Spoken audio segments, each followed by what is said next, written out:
Alrighty folks, I'm doing this quick video just to kind of give everybody a heads up and just for an important notification. I really do like this Yz24, I believe A incubator. It works really great. This is about my second or third round just on this particular box. I have actually 3 of these incubators. I use one for constant rotation, I use one for actual hatching, and another one in case something goes wrong with one incubator. I can actually just swap up and put it in that incubator, and also because I hatch so many eggs. We hatch a lot of game fowl, regular bantams, and just a lot of chickens and ducks in general. I wanted to put this notice out just because this is the first time I've seen this problem. I'm in the middle of hatch right now.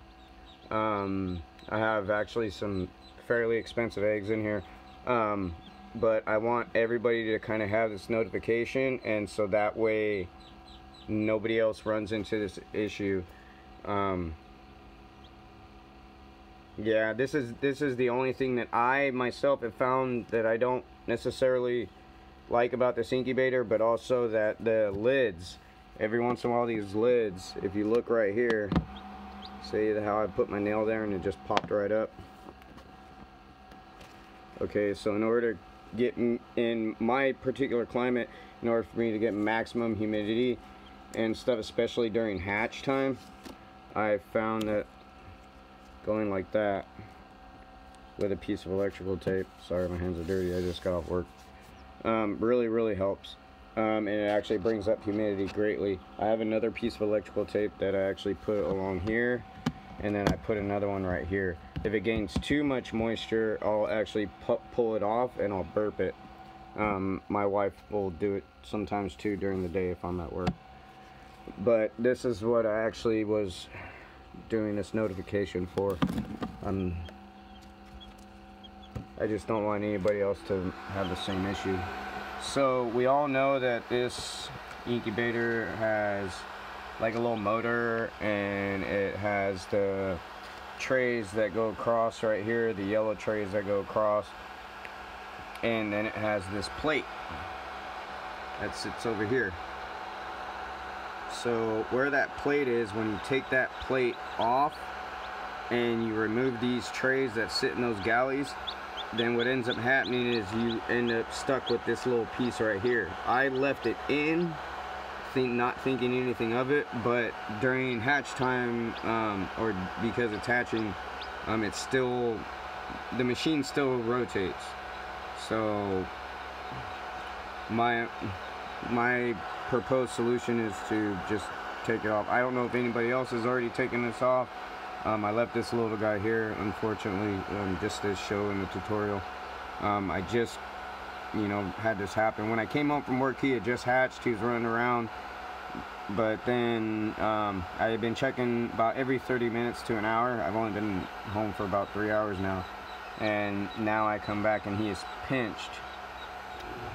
Oh, sorry little guy. He's pinched right here, underneath this and in between the plate.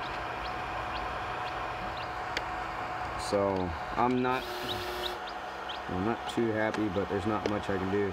My proposed solution to this is just, I'm gonna remove it. I don't know if anybody else is already removing it already or not, but I'm just doing it because. So now even if this spindle spins, it shouldn't lock anybody in this little pocket here. Because actually where he got locked in was in this little pocket. And then to put it back on, if you look, there's a, see how there's one part that's a flat spot? I'm sorry, we'll put it back in a minute. There's that little flat spot right there. And so you find that flat spot on the stud right there, and you just put it back in. It's not that hard.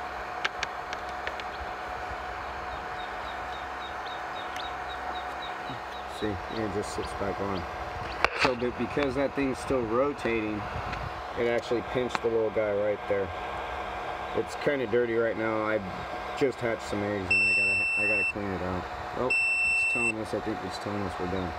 But yeah, so for now, I'm gonna be removing mine every time I go into day 18.